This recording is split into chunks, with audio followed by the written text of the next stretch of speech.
Hey guys, welcome back to Heiko's Garage.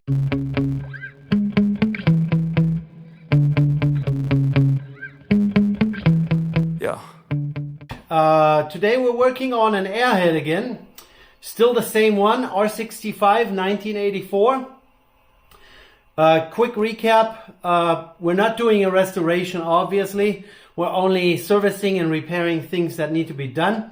So we did new brake lines on the front. They were completely dry rotten on the outside. We replaced fork seals and refilled the forks. I did a bunch of little wiring repairs and re-wrapped the wiring harness and made it all safe and secure. A couple other cosmetic items in the instrument panel, but that's not really anything big. Of course, a normal service, oil change, new oil filter, air filter. The spark plugs are still sitting here. Went through the carbs, made sure everything is up to snuff in there. The floats are so good, the diaphragms are good, cleaned out the carbs. The bike was running before I brought it over and put it on my lift, so there was no issue on that side. Fixed some wiring around the battery, some new battery mounts so the battery is secure in there. And also put some new shocks on there. This bike has been lowered in the past. The shocks were really worn out. And we actually went a little higher this time. So there are no stock shocks on here, but new shocks that changed the lowering a little bit on this bike. Installed new tires and tubes in the front, new tires and tubes in the rear. And as I was taking the rear wheel off, I noticed that the brake shoes and the inside of the drum and the cover of the final drive, they were all caked in oil and brake dust. Luckily, we can do something about this leakage of gear oil that came out of the final drive without taking the entire final drive apart. Here, let me show you. This final drive is different from, let's say, /6 or /7. They managed to simplify the design a little bit. There are less parts in this final drive, and servicing is a little easier. At least if you develop an oil leak through, here's the old oil seal. So here, this is the oil seal that's going to go right in here. On older airhead /6, /7, I think /5 is the same. This seal would be installed from the inside, so you would have to take this cover off to replace the seal. On this more modern design, I guess maybe they figured, okay, we got to make it cheaper. We got to be more simple in our design and make it simpler to manufacture. So they flattened out this cover, and this oil seal is installed right from the outside. Now, so I just used a normal seal puller and pulled the old one out. What I'm doing right now is cleaning the splines. I just used tons of Q-tips, some brake clean, and I also want to get the back corner here. That's right up against the seal. There's a lot of gunk that gets smushed into this corner. I tried to clean it out before I pulled the seal out, but the seal was always in the way, so then I pulled that out. And then I also noticed that the old seal was not pushed in far enough. So the seal is supposed to be flush with this aluminum surface here.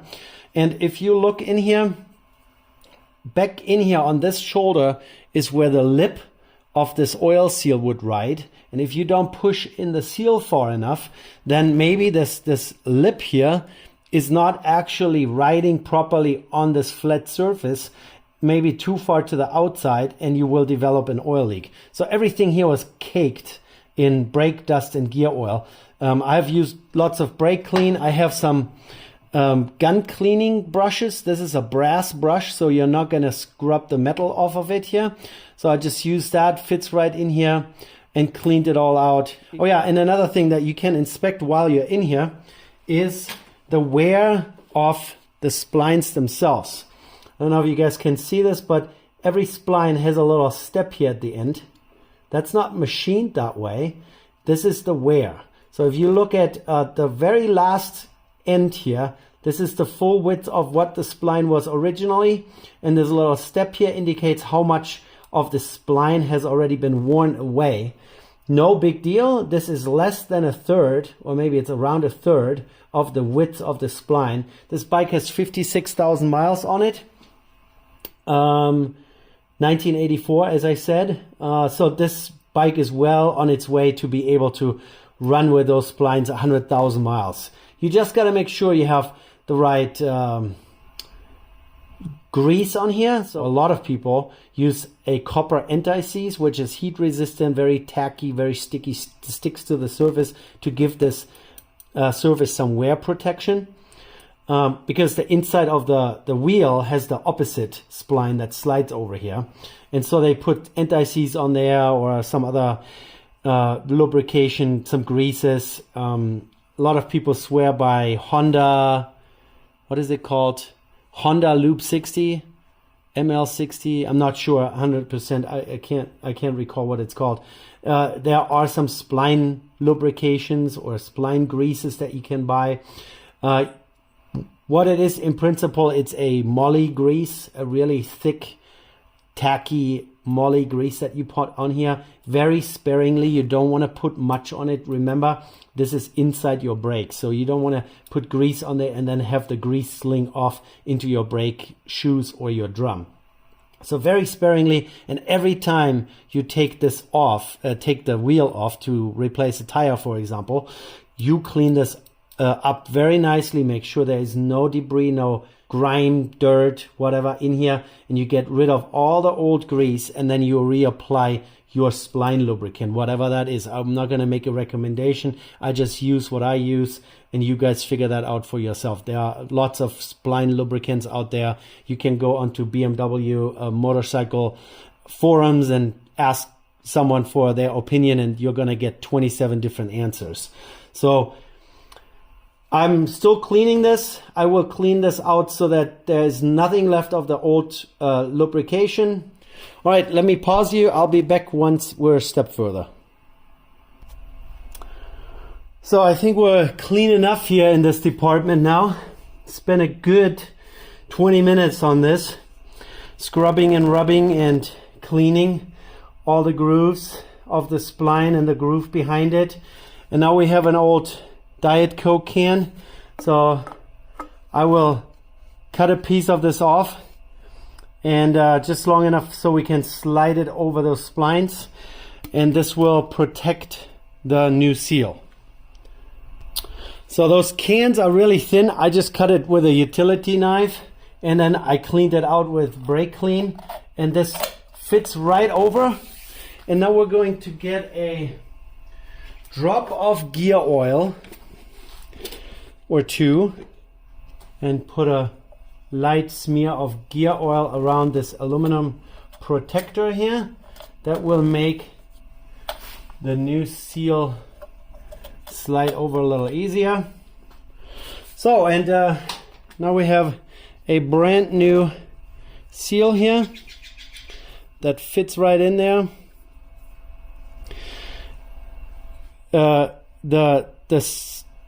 The spring in here that pulls the lip together is of course going to the inside, so we can just slide it over the can if we can. Here we go. Slips right over. We can use my specialty tool here. It's a oil filter wrench. I hope I'm not gonna break it, but we're gonna use that to at least get it started all the way around. So let's see.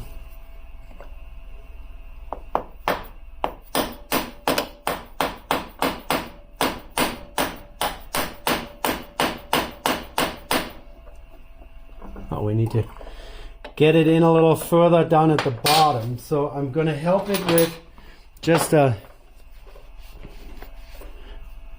drift, a punch, that we're getting it in flat.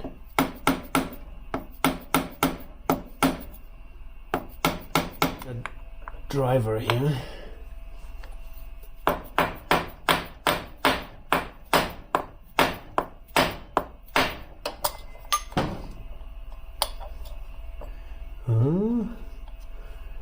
We can now also remove our aluminum protector here and actually peek in there. Where's my small flashlight? And see, the lip is on that step, but not quite far enough. And I think that was the problem before. After close inspection, I'm satisfied with how the lip of this seal sits on that shoulder on the output here. I will probably do a little bit more cleanup here now that it's closed in. So now I did the last cleanup, washed everything down one more time, and I think I'm happy with the result. So now we need two products. One is copper-based anti-seize. I'm just going to put it on where the brake shoes interfere with the actuation here. This is where your brake lever is attached on the back side.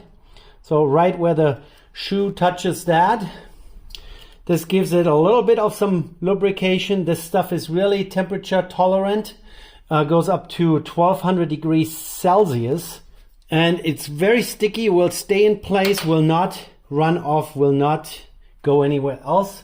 So we have a little bit of some surface lubrication. Apply this sparingly here, right where the shoes go. Now I'm going to throw that acid brush away. Another fresh one. And like I said, there are many different spline lubricants out there. There is I still haven't looked it up. Hold on, guys. So yeah, the stuff that I was thinking of is Honda Moly 60. Apparently they have stopped making that, and now they make a Honda Moly 77, I guess. Some people still recommend that. There are little tubes available off of all the different airhead part suppliers that are called ML77. I don't know exactly what it is. You can buy other spline grease, and I'm using Starlube Molygraph multi-purpose grease. So just a little bit in each, so that the surface looks like it has been coated. All right, sounds like family is home, kids are home from school. So we better wrap this up before it gets noisy here.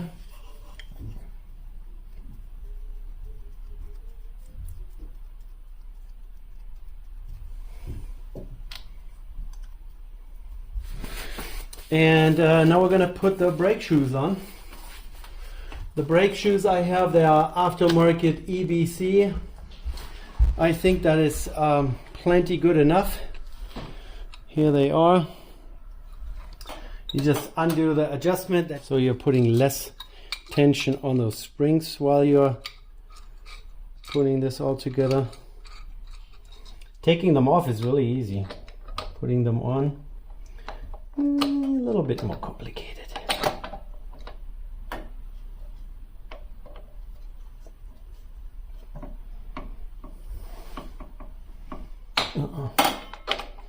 Yeah.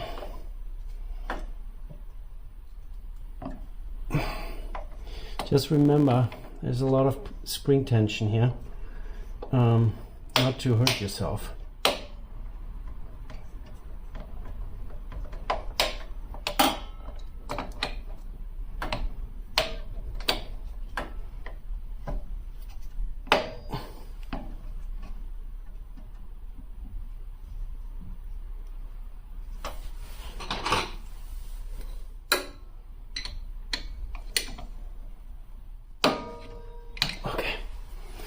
All right, on, kinda on.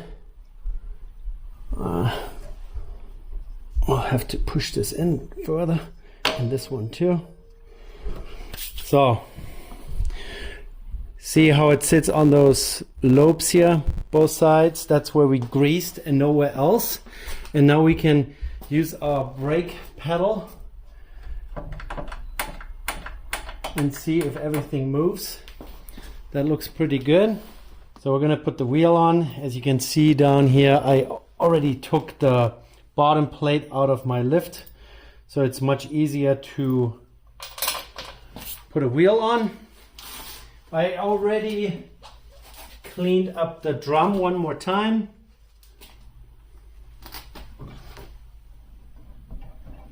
All right, and sneak through. Oop.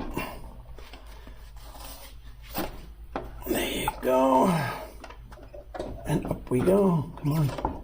There we go. And wheel on the spline, so it's not going to go anywhere anymore. Here we have the axle. This is not a stainless steel axle. I like to put, I just use normal wheel bearing grease and put a light smear on the axle. That's not helping with lubricating any bearings. It's just to keep the part that's inside the wheel and inside the brake from rusting up and getting seized in there. So I just put a little bit on there and smear it around. And then we can insert the axle into the wheel. We might have to wiggle it a little bit. And then goes in like that. So, and then in this case, we have a massive washer and a nut that's 22 millimeters. That goes over here. Hold on. Goes right on here.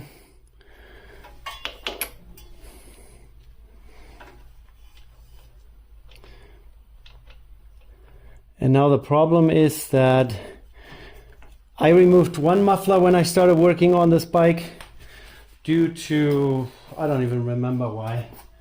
It was in the way. That's all I remember, so I took it off. But now for torquing the axle nut here, or the spindle as they call it, we'll have to come up with a trick. Yeah, this is a 22 millimeter crow's foot. That fits right on there. When you use a crow's foot on your torque wrench, you got to make sure that it's at a 90-degree angle. If you do this or that, you're changing the torque value, so to speak. You want to have the same arm, kind of like that. And then we use a screwdriver on the other side. Here's a hole in the spindle. I just put a screwdriver in there, and then my crow's foot, oh, it doesn't fit. So now we have a problem. Yeah, I specifically bought this crow's foot because I run into this issue frequently, that you just can't get in there with a normal socket. But with my other torque wrenches, a larger torque wrench set to 50 Newton meters, pre-tighten it with your normal wrench so that, you know.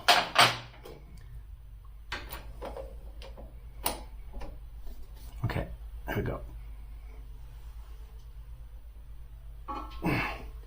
Still not.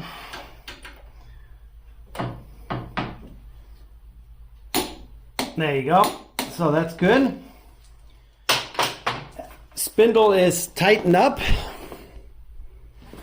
This is the spindle pinch bolt. Surprisingly, BMW doesn't put a washer under the head, at least not on the parts fitch.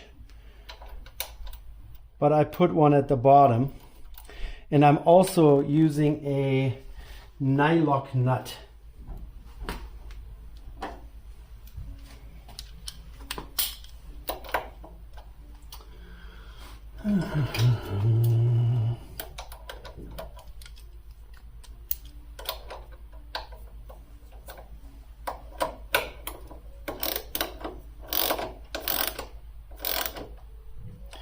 And this gets tightened to, I think it's 12 to 15 Newton meters, somewhere in that ballpark. So we're going to do, my torque wrench only goes to 14, so let's do 15. Socket.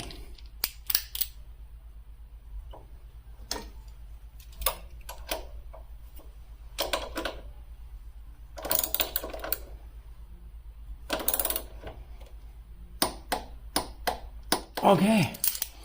And bolt is sticking out of the nylock, so that's good. So that's perfect.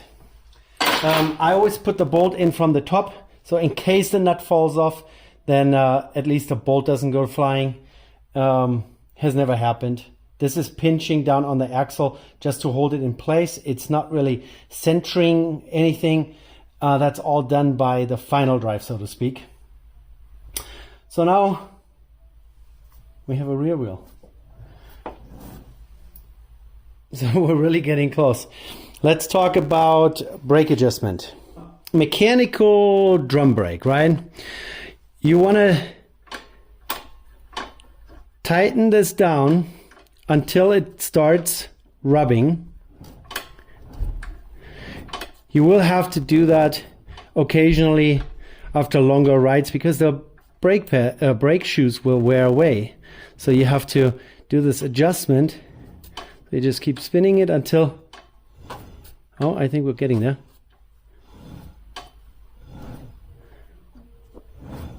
Huh? Oh yeah, this is rubbing.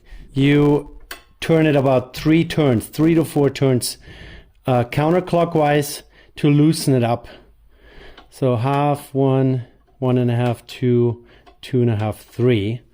So now you have access to your brake pedal and your wheel. You spin it and you can see that the brakes work. Since we have brand new brake pads in there, I will have to break them in a little bit and then do this readjustment again. So you are tightening up your adjuster until it starts scrubbing or rubbing in there. You can hear that. And then you turn it 3 to 4 turns counterclockwise to give the brake shoes a little bit of distance to the drum, or else your brake pads would be rubbing on the drum while you're riding and overheat the brakes, premature wear. So you want to give it a little bit of play in there. So brake lever works, brakes work. It's all golden. We have no oily brake pads in there anymore. The drums are clean. And now I just need to be careful that I don't look too closely, or else I will find 20 other things to do. Not forgetting to refill the final drive. And that's it. All right, guys, that's it for now. If you like those videos, give me a thumbs up and subscribe, please. See you next time. Bye.